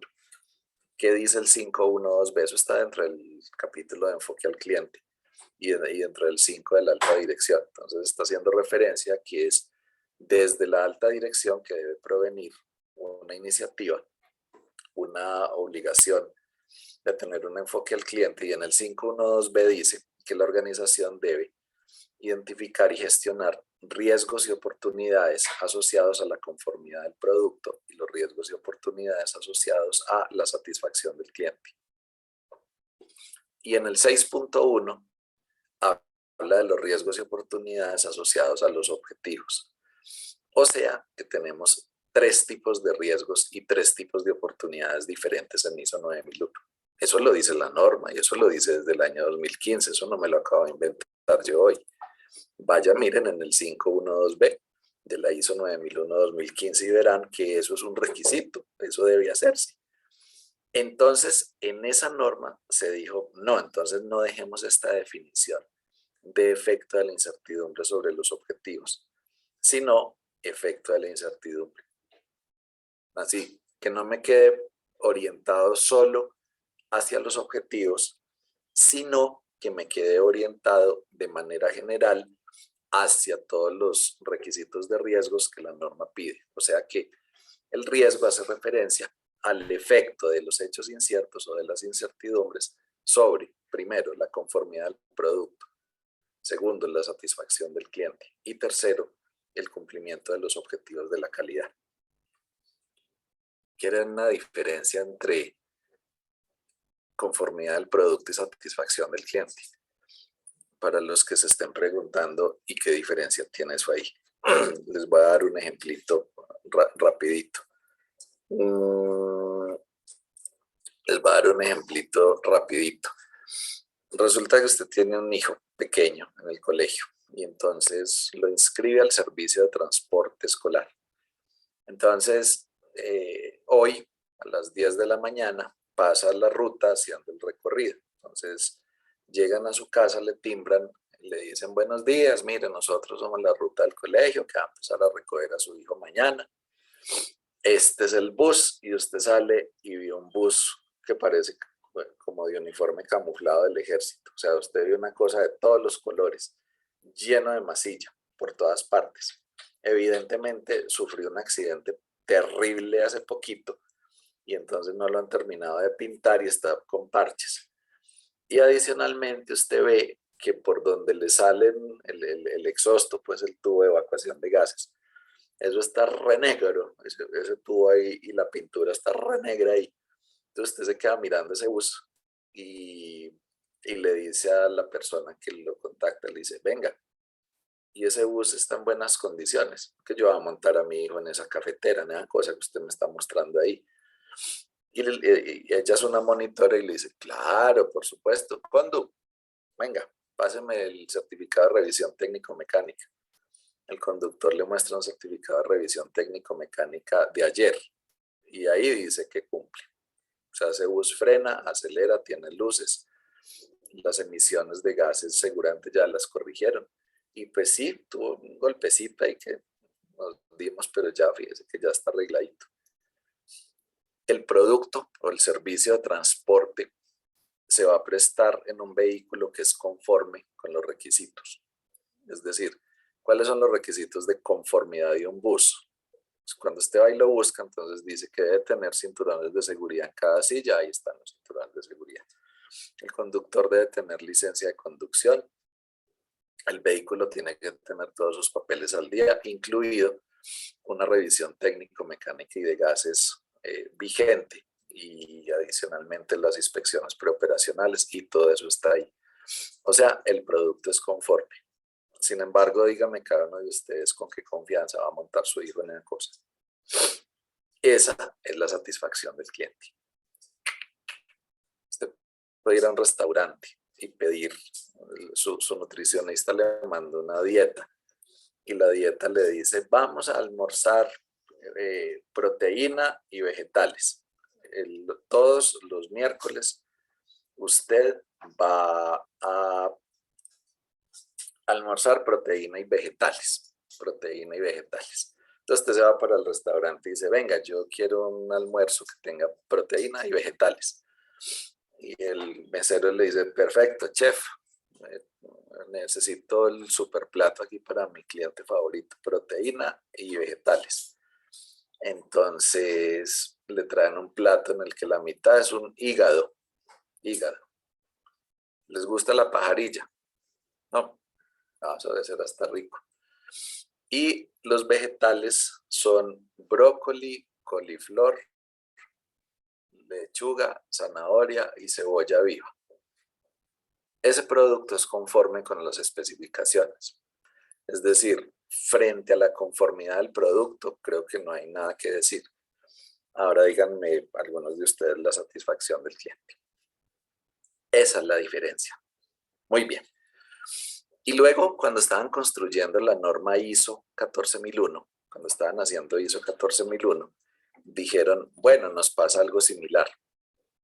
Resulta que hay que analizar el efecto de las incertidumbres frente a los objetivos ambientales. Claro, eso es una cosa general bien importante. Pero resulta que nosotros también tenemos que llegar a un mejor nivel de detalle. Y es que en un sistema de gestión ambiental, pues hay una cosa muy importante que son los aspectos y los impactos ambientales y los requisitos legales. Entonces, cuando decidieron escribir eso en el capítulo 6.1 de la norma ISO 14001, dijeron que cuando uno planifica el sistema de gestión debe analizar contexto, partes interesadas, pero adicionalmente identificar todos los riesgos y oportunidades que se derivan de tres cosas. Primero, de los objetivos ambientales. Segundo, de los aspectos ambientales. Y tercero, de los requisitos legales. O sea, que tampoco está limitado a que el análisis de riesgos se haga solo frente a los objetivos. Y se tiene que hacer frente a tres escenarios. En ISO 45001 es igual. Allá en el 6.1.1 dice, hay que hacer análisis de riesgos y oportunidades considerando los objetivos de seguridad y salud, pero también los peligros, pero también los requisitos legales. Por eso allá tampoco se habla del efecto de la incertidumbre sobre los objetivos. Y en normas como la antisoborno, la ISO 37001, la definición sí es el efecto de la incertidumbre sobre los objetivos. Pero porque hay un capítulo expreso, que es el 4.5, que habla expresamente de riesgos, pero riesgos de soborno, o sea, de los que son muy, muy específicos. Los otros son riesgos para la organización. Y no habla de oportunidades, y ya les voy a explicar por qué. Esa norma no habla de oportunidades. Entonces, finalmente, cuando ustedes están haciendo un análisis de riesgos, guárdense esta diapositiva en su memoria, guárdense esto en su mente, por favor. Primero, un buen método consiste en analizar un proceso actividad por actividad, es decir, utilicen metodologías de tipo determinístico, no utilicen metodologías de tipo, usen metodologías analíticas, usen metodologías donde se analiza el proceso full. No utilicen los métodos determinísticos, porque esos, al tener una preselección subjetiva, me pueden quitar del análisis los riesgos más importantes y entonces me dejan sin capacidad de cumplir objetivos objetivos, simplemente por querer tener una matriz más cortica. Yo soy un fiel defensor de lo minimalista. Yo creo realmente que menos es más, pero el menos que se escoge tiene que ser escogido bien. Porque decir menos es más simplemente por vamos a coger 3 cositas, no. El menos es más significa que si nosotros logramos centrar nuestra atención en lo importante, vamos a obtener más resultados, mejores resultados. Entonces, el análisis proviene de las actividades del proceso y luego de los objetivos y luego de las características de calidad del producto y de los aspectos que generan la satisfacción del cliente y de los aspectos ambientales y de la legislación y de los peligros. Y hay que hacer un análisis bien detallado del origen para poder hacerlo mediante un análisis de ciclo de vida, identificando en esas etapas las incertidumbres. Por ejemplo, si mi proceso tiene una actividad que es desplazamiento de sitio de almacenamiento a instalaciones de cliente, entonces estoy planificando la ruta para hacer la entrega de un paquete. Entonces, una de las actividades de mi proceso es desplazarme desde el sitio de almacenamiento temporal de esos productos que yo transporto hasta las instalaciones de mi cliente. Hay una incertidumbre, que el camión sufra un accidente. ¿Cuál es el efecto de esa incertidumbre sobre el objetivo? El objetivo es entregar oportunamente los paquetes a nuestros clientes. ¿Cuál es el efecto que traería el accidente sobre la entrega oportuna? El efecto, pues, es que le entregamos tarde su paquete. ¿A qué llamamos riesgo? A la entrega tardía del paquete, no al accidente. Y eso marca una diferencia radical, porque el accidente es una incertidumbre. Y entre otras cosas, lo que las normas piden es analizar el riesgo, no la incertidumbre. Evaluar el riesgo, no la incertidumbre. La probabilidad es la del riesgo, no de la incertidumbre. Es decir, yo no debo determinar la probabilidad de los accidentes, sino la probabilidad de la entrega tardía de paquetes. Claro, asociadas a accidentes. Pero la probabilidad es la de la entrega tardía del paquete. Y la magnitud del daño no es la magnitud del accidente, sino la magnitud de entregar tarde un paquete a un cliente. Porque el análisis se hace sobre el riesgo. Se hace sobre el riesgo. Entonces, actividad, incertidumbre, riesgo asociado a un objetivo. Este dibujito les refleja con toda claridad ese concepto de riesgo. Que riesgo es el efecto de la incertidumbre sobre los objetivos, pero acuérdense que el objetivo puede ser del producto, de la gestión ambiental, de la gestión de seguridad y salud, de la gestión antisoborno, de la gestión de seguridad de la información, de la seguridad vial, etc. Entonces, el concepto que hoy ha adoptado ISO en sus normas es que riesgo es el efecto posterior o el efecto que se causa después de una incertidumbre. Y entonces tenemos que hacer un análisis de incertidumbres a partir de las actividades de los procesos o de los objetivos para poder identificar claramente cuáles son los riesgos. Si ustedes centran su ejercicio sobre las incertidumbres, van a desviar la atención sobre el resultado y van a resultar invirtiendo muchos recursos en prevención de accidentes, lo cual no está mal, pero es muy probable que por centrar los recursos en la prevención de accidentes descuiden realmente el objetivo, lo que se quiere lograr. En las normas ISO un objetivo es lo que se quiere lograr. Si el objetivo está mal redactado, todo el ejercicio está mal hecho. Si ustedes me dicen aquí que el objetivo es capacitar al personal, todo lo que ustedes hagan está equivocado. Bueno, no seamos tan extremistas, perdón. Lo que ustedes hagan tiene un error inherente, tiene un error innato, porque capacitar al personal no es un objetivo. Para ustedes saber cuándo está bien redactado un objetivo, basta con devolverse a su definición en la norma ISO 9000 o en el capítulo 3 de las otras normas, y en todos van a encontrar que objetivo es un resultado esperado. Resultado. O sea, para hacer un objetivo no basta con que empiece con un verbo en infinitivo y diga el qué, el cuándo, el dónde, el para qué, el cómo, el por quién, el smart. O sea, esos son asuntos accesorios de forma que les sirven mucho a los objetivos. Pero si el objetivo no tiene la esencia natural y es que debe reflejar un resultado que se quiere lograr. Eso no es un objetivo, aunque empiece con un verbo en infinitivo. Eso hay que ser muy analíticos en eso. El objetivo es el resultado que yo espero lograr. Y por lo tanto el objetivo es uno de los asuntos más importantes por definir. El análisis de riesgo se hace para mirar por qué me podría ocurrir que limite mi capacidad de cumplir los objetivos, porque finalmente lo que queremos es cumplir objetivos. Y entonces el foco de análisis se hace sobre el riesgo y no sobre la incertidumbre. Ese es conceptualmente el asunto. Entonces, a partir de esto, de que hay una incertidumbre y el riesgo, entonces son los efectos de cualquiera de las formas de incertidumbre, entonces surgió que puede haber efecto negativo y puede haber efecto positivo. Y de allí surgió entonces este concepto de oportunidad. De allí surgió el asunto. Que el efecto positivo se llama oportunidad y el efecto negativo se llama riesgo, simplemente para poder diferenciarlos. ¿Cómo opera?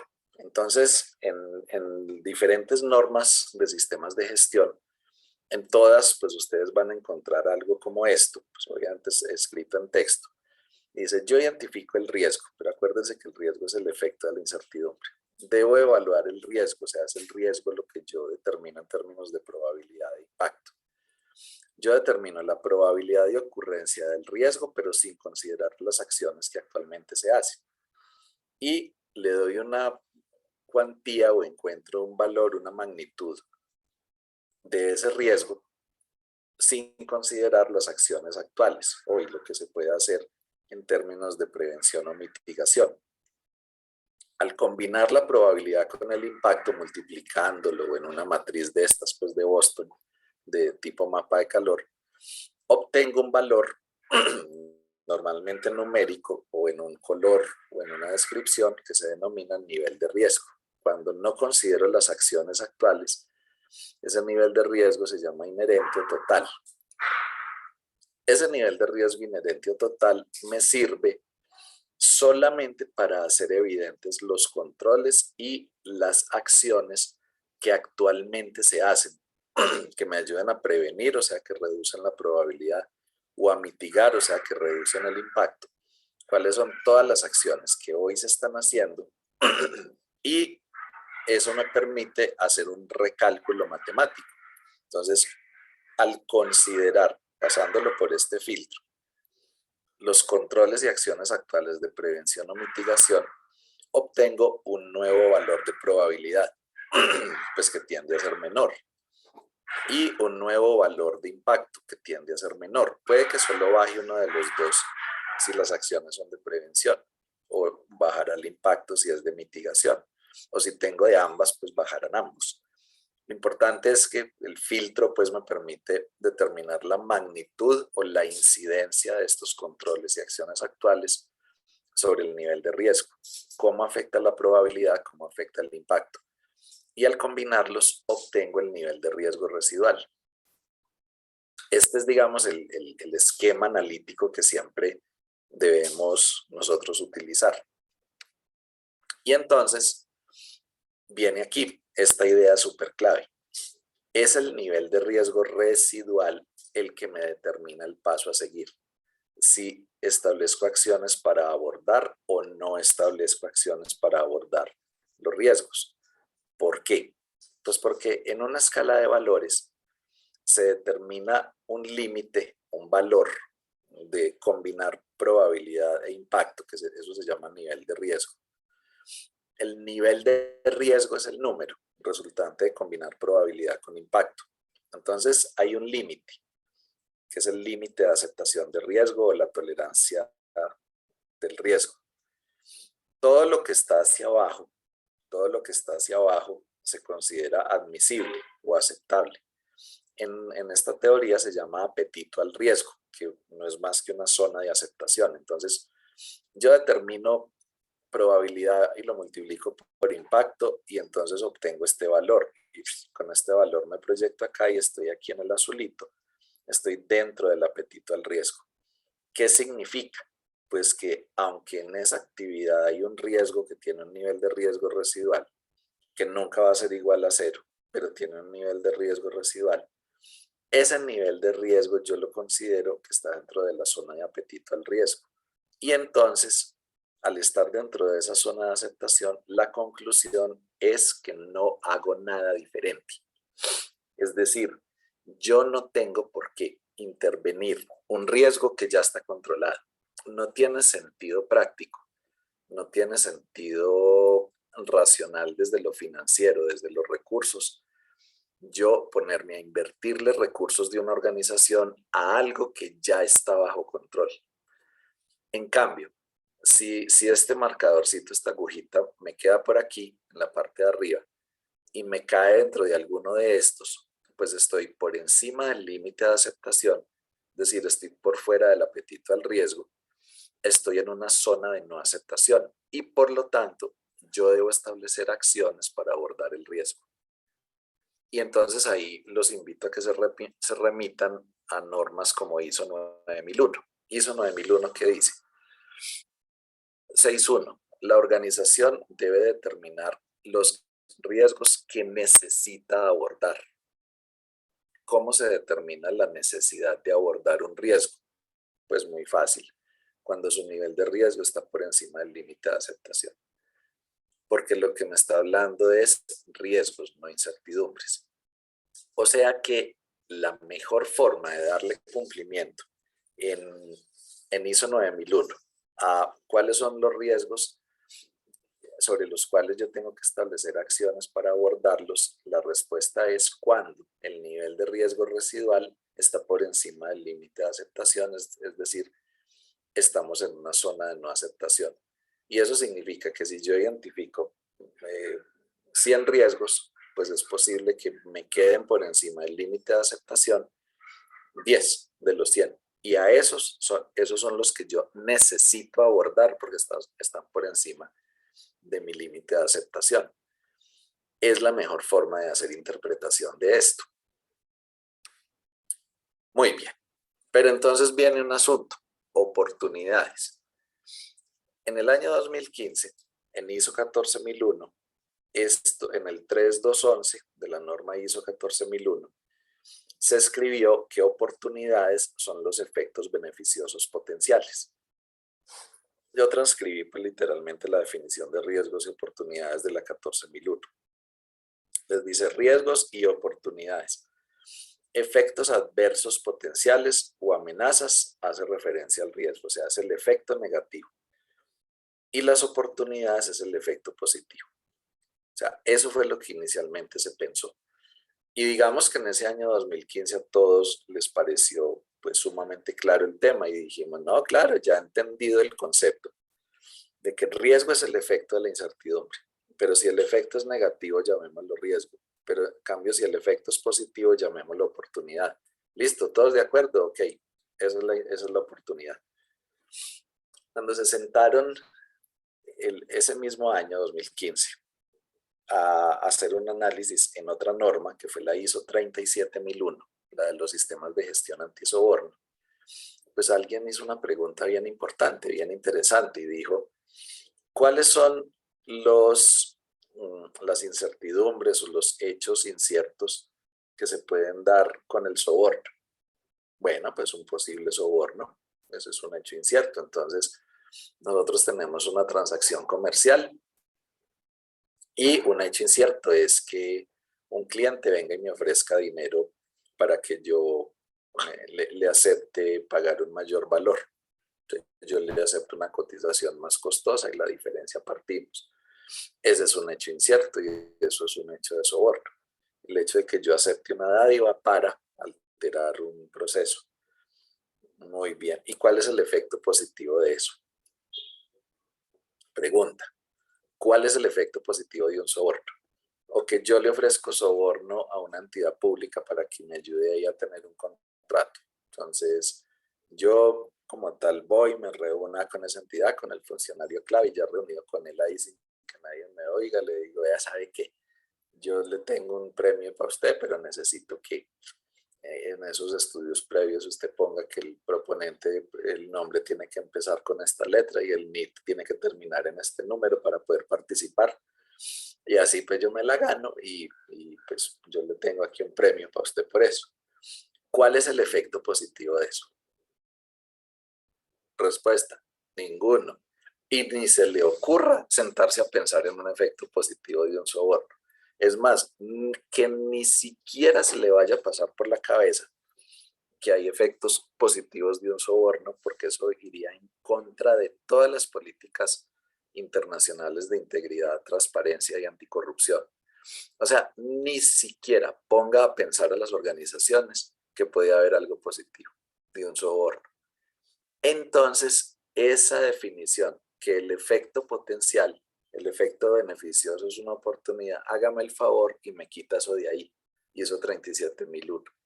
Y entonces la norma ISO 37001 antisoborno no habla de riesgos y oportunidades. O sea, no menciona la palabra oportunidades. ¿Cuál sí menciona? Oportunidades de mejora. Entonces dice, ¿qué es una oportunidad de mejora? Ah, bueno, pues cualquier cosa que yo hago para mejorar, pero no estoy buscando el efecto positivo de un soborno. Entonces, conceptualmente, en la ISO 37001, que fue publicada en octubre del 2016, se cayó en cuenta de ese asunto y dijeron, hay algunas normas de sistemas de gestión donde no pueden haber oportunidades. No pueden haber oportunidades, no pueden haber efectos positivos. Y entonces así quedó en la 37001 y por eso en la 37001 no hay oportunidades ni hay definición de oportunidades. Y cuando se estaba haciendo el debate de la ISO 45001, entonces alguien dijo, en un sistema de gestión de seguridad y salud en el trabajo, un evento indeseable asociado a un peligro. No, pues un peligro es que alguien se caiga de la escalera. Bueno, y entonces dígame un hecho incierto para la organización de que alguien se caiga de la escalera. No, pues, ¿qué le digo yo? Una lesión. Bueno, ¿y cuál es el efecto positivo de la lesión? Miércoles, entonces ahí mismo todos pegaron el brinco. Ni se le ocurra, ni se le vaya a ocurrir poner a las empresas a pensar, ni se le vaya a ocurrir ponerlos a pensar cuáles son los efectos positivos de las lesiones y de las enfermedades. Y entonces por ese motivo dijeron, en ISO 45001 la definición de oportunidad es la de oportunidad de mejora. O sea, lo que se había dicho en 37001 en el año 2016, en la 2018, en el 2018 en la 45001, pues ya se puso de una forma mucho más estructurada y se aclaró en la definición que la oportunidad del sistema de seguridad y salud en el trabajo es la circunstancia o el conjunto de circunstancias que pueden conducir a la mejora de los resultados, o sea, la oportunidad de mejora. Algo que se da pues porque yo lo busco, porque así cayó del cielo. Y eso genera una mejora en los resultados de seguridad y salud en el trabajo. Y en la ISO 9001 no se publicó definición de oportunidad, pero pues simplemente por una lógica sistemática de lectura, se puede concluir que dado que ISO 14001 e ISO 9001 al haber sido publicadas el mismo día, el 15 de octubre del 2015, las dos se publicaban el mismo día a la misma hora, pues la definición de oportunidades de la ISO 9001 pues es la misma de 14001. O sea que estamos hablando del efecto beneficioso potencial de un hecho incierto. O sea, señoritas y caballeros, el tema de las oportunidades no es integrable. Yo no puedo hacer una matriz integrada de oportunidades de los sistemas de gestión en calidad, ambiente, seguridad y salud. Porque en calidad y ambiente, la oportunidad es el efecto beneficioso, es el efecto potencial, es el efecto positivo de una incertidumbre. Mientras que en 45001 eso no existe porque lo que hay son oportunidades de mejora, dado que ni siquiera nos vamos a sentar a pensar qué de bueno traería una lesión o una demanda o una enfermedad o la pérdida de la productividad. ¿Qué de bueno traería? Ni siquiera nos vamos a sentar a pensar en eso, porque no tendría ninguna lógica ir a decir que semejante cosa que estamos tratando de evitar, como los sobornos, como la corrupción, como las enfermedades, las lesiones y el deterioro de la salud, eso empecemos a pensar que tiene algún tipo de resultado positivo. Ese es el motivo por el cual esto no es integrable.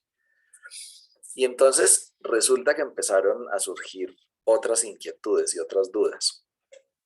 Ahora se los mencionaba de una forma muy rápida. Alguien pregunta por el chat de las memorias. Sí, por supuesto que sí, les vamos a enviar también esta presentación para que puedan tenerla. Resulta que cuando se hizo el análisis en ISO 9001 del efecto sobre la incertidumbre, el efecto de la incertidumbre sobre los objetivos, entonces se dijo, sí, sobre la calidad del producto, sobre la conformidad del producto, 512B, súper, queda clarísimo, buenísimo. O sea que podemos hacerle análisis de riesgos a nuestros procesos de producto. Y entonces, siguiendo la misma lógica, en ISO 14001 dijeron, pues entonces, ¿cuál es lo clave en calidad? Pues la conformidad del producto y la satisfacción del cliente. ¿Qué es lo clave en 14001? Pues el control de los aspectos ambientales significativos. Entonces, también hagámosle riesgos a los aspectos ambientales. Cortocircuito. El efecto del aspecto ambiental se llama impacto ambiental, no riesgo. O sea, no es lo mismo riesgo que impacto ambiental. ¿En dónde está la diferencia? ¿En dónde está la diferencia? Que cuando hablamos de, hay un aspecto ambiental. ¿Cuál es?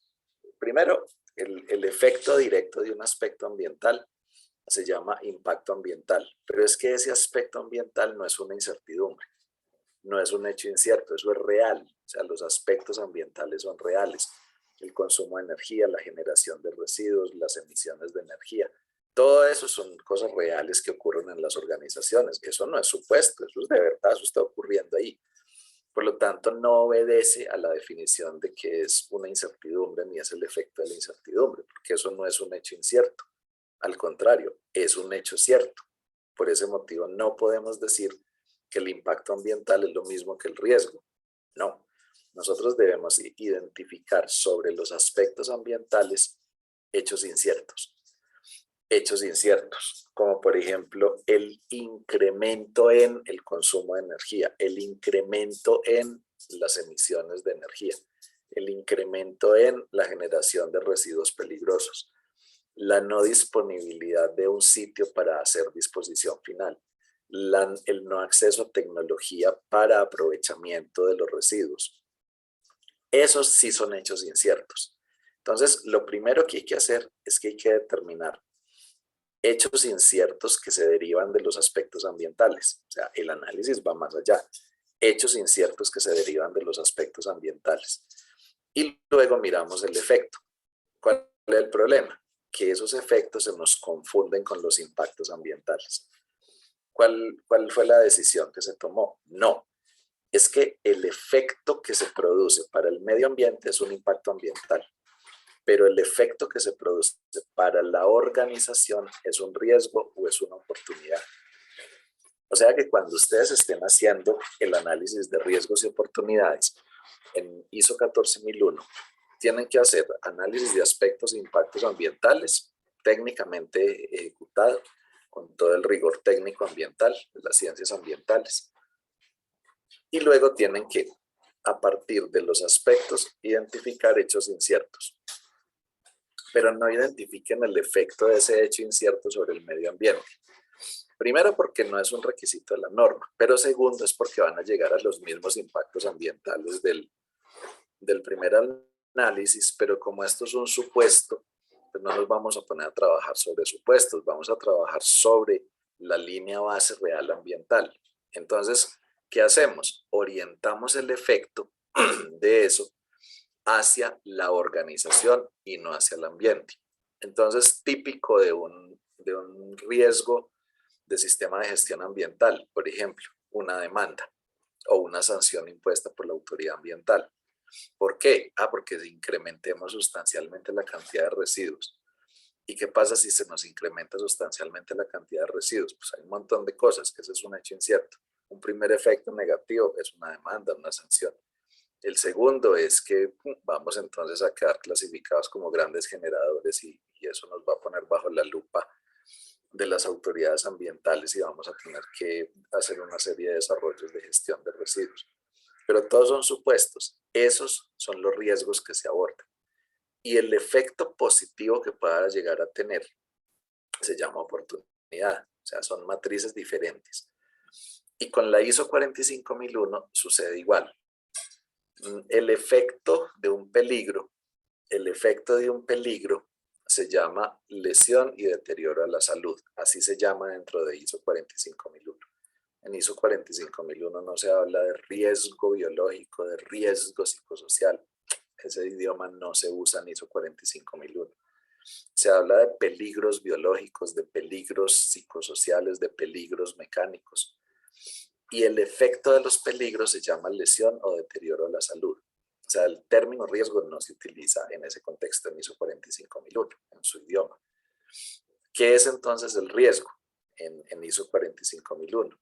Bueno, como el peligro sí es un hecho incierto, ese sí es un hecho incierto, el efecto del peligro sobre la persona se llama lesión o deterioro a la salud y ese está por allá en otra matriz, en la de peligros. Pero el efecto que produce ese peligro para la organización se llama riesgo. Y el efecto positivo no existe, porque no nos vamos a sentar a pensar en efectos positivos de las lesiones y de las enfermedades. Allá lo que sí existe son las oportunidades de mejora. Entonces, miren cómo se deriva todo esto, miren cómo se volvió en una cosa grandísima. Lo triste es que muchas organizaciones hoy tienen unas matrices de 10 filas en las que tienen combinados riesgos y oportunidades de los 3 sistemas de gestión 9, 14, 45. Y pues en ausencia de suficiente evidencia para declarar una no conformidad, pues los organismos de certificación les toca, ante un buen sustento, declarar eso conforme. Y entonces todos estamos aprendiendo que eso es lo que había que hacer. Pero en realidad no estamos haciendo mucho. Es más, por no ser despectivo y no decir que no estamos haciendo nada. Porque todo este análisis de riesgos y oportunidades es para incrementar sustancialmente la capacidad de las organizaciones de poder cumplir con los objetivos. ¿Y qué pasa con las oportunidades? Pues el despliegue es igual. Cuando ya lo miramos desde el punto de vista oportunidad, miramos la probabilidad de que esa oportunidad se dé, ya sea el efecto o ya sea la oportunidad de mejora. Aquí esto se aplica ahí sí para ambos la calificación. La probabilidad de que la oportunidad se dé y la magnitud del beneficio que traería. Y eso nos permite determinar un nivel de oportunidad inherente. Miramos los controles que potencializan. Y los controles que potencializan me llevan a tener una mayor probabilidad, por ejemplo, o un mayor impacto. Y eso me permite determinar el nivel de oportunidad residual. Y entonces el análisis, conservando el mismo dibujito de los riesgos, donde hay un límite de aceptación de nivel de riesgo y que aquí hacia arriba hay que intervenir porque está crítica la cosa, ¿se acuerdan? Los riesgos. Pues en las oportunidades, si mantenemos esa misma escala, lo único que cambia es que entre más arriba, entre más rojo, mejor, porque la probabilidad es mayor y el impacto es mayor de esa oportunidad. O sea que podemos mantener, digamos, el mismo esquema, solamente que tenemos que entender que con las oportunidades, entre más alto, más viables son. O sea, se ejecutan. Lo que resulta inaceptable desde el punto de vista de riesgos, que requiere acciones para abordarlo, aquí también se da cuando está en este rango de valores. Pero no es porque sea muy crítico, al contrario, es porque es muy viable, porque tiene una buena potencialidad de mejora. Y lo que está por debajo del límite es una oportunidad no viable o es una oportunidad no conveniente porque su probabilidad o su impacto al combinarlos pues no resultan tan atractivos para la organización y entonces no vale la pena invertirle recursos a una buena idea, pero pues que no va a tener un retorno o no va a tener un mejoramiento absolutamente sustancial. Esa es la diferencia de fondo del asunto. Muy bien. Ya voy a abrir espacio para que quienes tengan alguna pregunta con el mayor gusto tratar de responderla. Quiero hacerles una invitación muy especial. Los que ya llenaron su lista de asistencia se dieron cuenta que en la parte final del formulario les están haciendo una pregunta de si alguno de ustedes quiere certificar su competencia como un profesional en riesgos para los sistemas. ¿De qué se trata eso? Nosotros en CMD Certification generamos desde hace como un año, generamos un documento técnico, es una norma de competencias laborales. Es una norma de competencias laborales desarrollada por nosotros y registrada, pues los derechos de autor son nuestros. Es una norma de competencias nuestra que describe todos los requisitos de conocimientos, de generar las competencias requeridas para que una persona pues pueda trabajar de una manera eficaz, conveniente en la gestión de riesgos para diversos sistemas de gestión. Si alguno de ustedes está interesado en hacer esa certificación, por favor pónganse en contacto con nosotros. El esquema está diseñado para que personas que conocen muy bien el tema, para que personas que dominen el asunto, pues simplemente como ocurre con el PMI. En el PMI yo tengo que ser experto en proyectos para ir a presentar mi examen de certificación y obtener un PMP, PMO. Aquí funciona igual. Si ustedes consideran que tienen los conocimientos suficientes, pues simplemente nos dicen y nosotros aplicamos unas pruebas. Al aplicar esas pruebas, les notificamos si demostraron conformidad con respecto al documento la norma de competencias laborales. Si es así, les otorgamos una certificación de competencias que ustedes pueden utilizar en su presentación y pueden usar los logos de ser una persona certificada. Claro, eso tiene una caducidad porque eso hay que estarlo reevaluando periódicamente. O si alguien pues, lee la norma y dice, uy, pues a mí me gusta este tema, pero yo no lo domino tan bien, también Alejandra, pues con el mayor gusto les proporcionará información de los cursos que nosotros hacemos de preparación para la norma. Entonces, les agradezco muchísimo su tiempo y su permanencia. Estoy muy feliz que sigan conectado el mismo número de personas que empezaron al inicio. Entonces, o se durmieran todos o les gustó la actividad. Voy a abrirles entonces en este momento campo para que puedan hacer preguntas. Si alguien tiene alguna pregunta, con el mayor gusto. Me voy a permitir leer aquí una pregunta que nos hace, supongo yo, mi buen amigo Nilo, en el que dice, buen día, a las oportunidades también debería calcular probabilidad de impacto. Entonces tampoco la podría integrar en una matriz de riesgos y oportunidades porque estoy midiendo enfoques diferentes. Es correcto. Yo he visto cómo hacen la unión, no la integración. Yo he visto cómo hacen la unión y simplemente en una columna de calificación de oportunidades de la probabilidad y del impacto le ponen los números, pero conservan el mismo criterio de decisión. Si esta multiplicación en un Excel es mayor que, entonces diga inaceptable o diga proyecto viable si se trata de una oportunidad. Entonces, yo las he visto juntas, lo que pasa es que conceptualmente es muy enredado, pero realmente, como no se invierte la escala, simplemente uno ve el rojo en riesgos y dice esto es crítico, hay que intervenirlo, y uno ve el rojo en oportunidades, pues ya el concepto no es que es crítico, sino al contrario, que es muy bueno, que es absolutamente factible.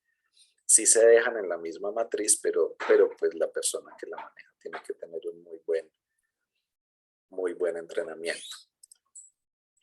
Lorena dice, usted planteó 3 elementos sobre los cuales se analizan los riesgos. Objetivos ambientales, requisitos legales y el último, ¿cuál fue? En ISO 14001 son 3.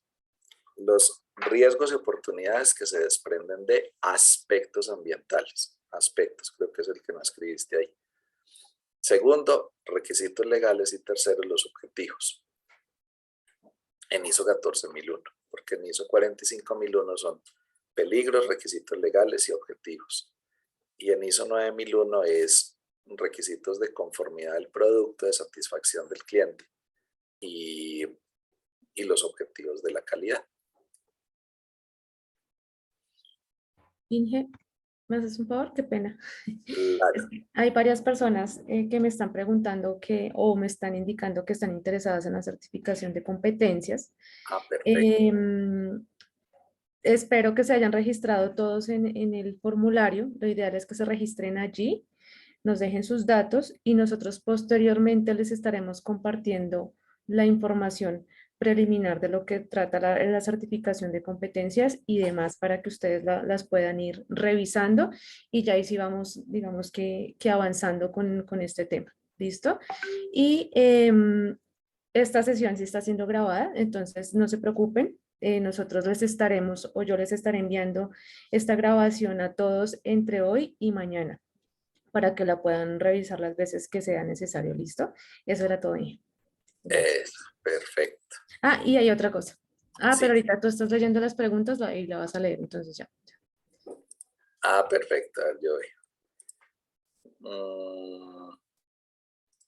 Pero no, ya creo que estas eran las preguntas que estaban aquí Sí, escritas en el chat. No sé si yo alguien vi, tuvo una yo vi otra. una, Inge, no sé si no la viste, que decía que si nosotros hacíamos diplomados o cursos de formación en sistemas de gestión de la calidad, sí, si nosotros hacemos como tal todos los cursos relacionados con sistemas de gestión de la calidad, tanto cursos cortos como cursos de formación de auditores internos, como cursos de formación de auditores líderes, y también manejamos diplomados, pero pues en modalidad cerrada para cada una de las empresas que lo requiera para mínimo 7, 8 personas en el caso de los diplomados. Entonces, los que requieran, ya les voy a dejar mi correo electrónico en el chat acá de Zoom. Les comparto la información para que me puedan escribir las veces que requieran y requieran algún curso. También en todo, sí, es que en todo lo relacionado con sistemas de gestión hacemos los cursos.